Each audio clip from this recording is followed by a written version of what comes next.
Hi, I'm Redheaded Riding Hood, Red for short. I'm going to read you William Barclay's Daily Celebration. October 23rd, Generalizations.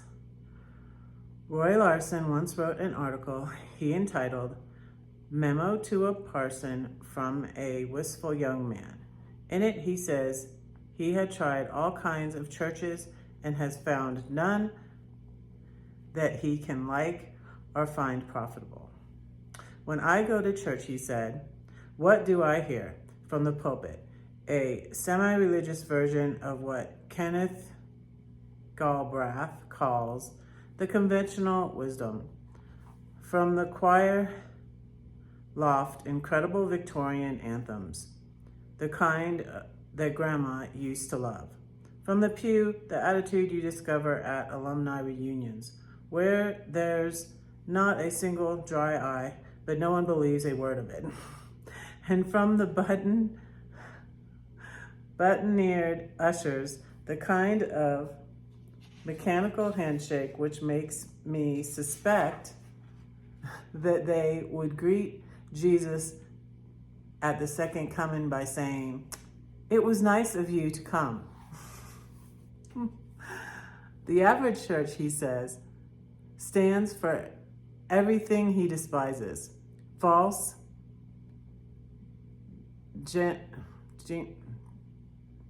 gentility, empty sentiment, emotional impoverishment, intellectual mediocrity, and spiritual tepidity. And he has neither the wish nor the intention to associate himself with such a body.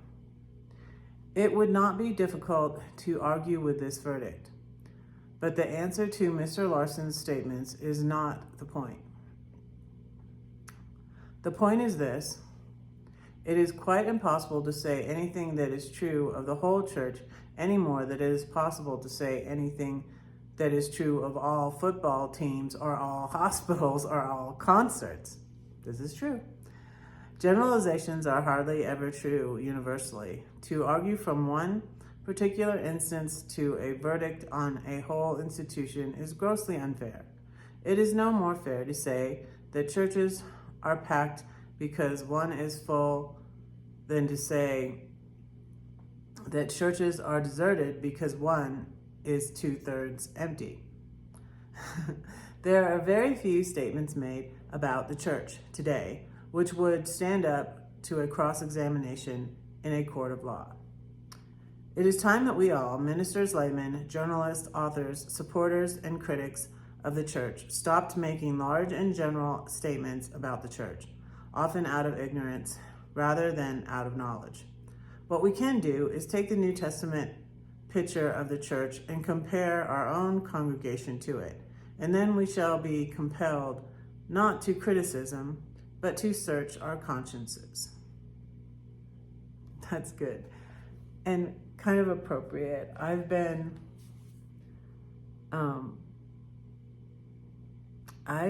back into the talking with people because it is important.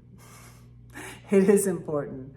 I often tell the story about how I stopped talking politics with my mom because we were both Christian and she was Democrat and I was Republican, and a lot of times we'd argue about the topic of abortion, and I had a Christian who I went to school with and went to church with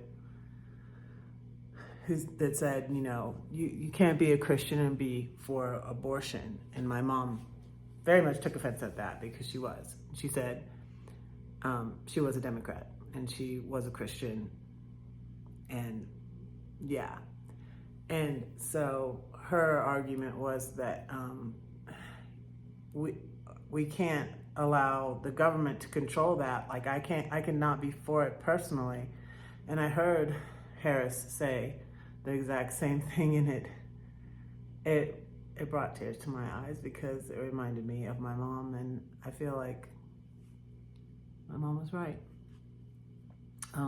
Because it goes into a lot more because women can't get women who want to carry a baby to term can't get a D&C, and then that's very dangerous. And there's less abortions when it's safe and legal. So that is my view. But also the topic of religion and faith is important. And so lately I've been into talking to my friend from Van Life, Linda, on TikTok about a wrong video she has that says that the hecklers at the Harris Walls rally were saying Jesus is Lord, and they weren't. And I'm like, this is false. And so I've been going back and forth with Linda. And then on Instagram, I've been all over the place, y'all, trying to talk to people. There was an atheist that started commenting on me because I commented on a spoof on April A. Joy's.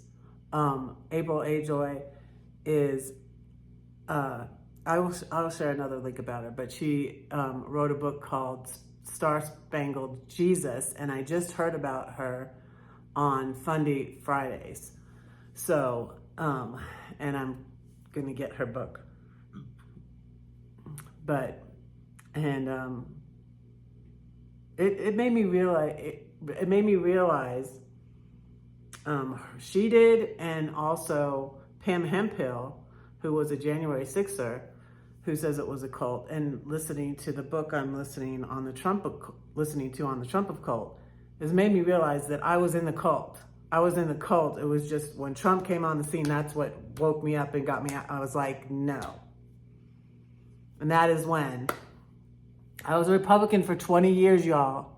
I keep telling you, I had Bush Cheney t-shirts. I wish I would have kept them. I gave them to Goodwill.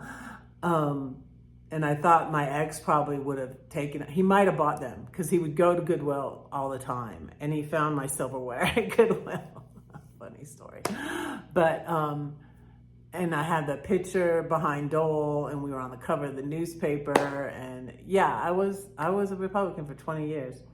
But, so April A. Joy, though, on her page, she had a little spoof thing where they go to a drag show, and she's like a Christian and an atheist, and she's friends with an atheist.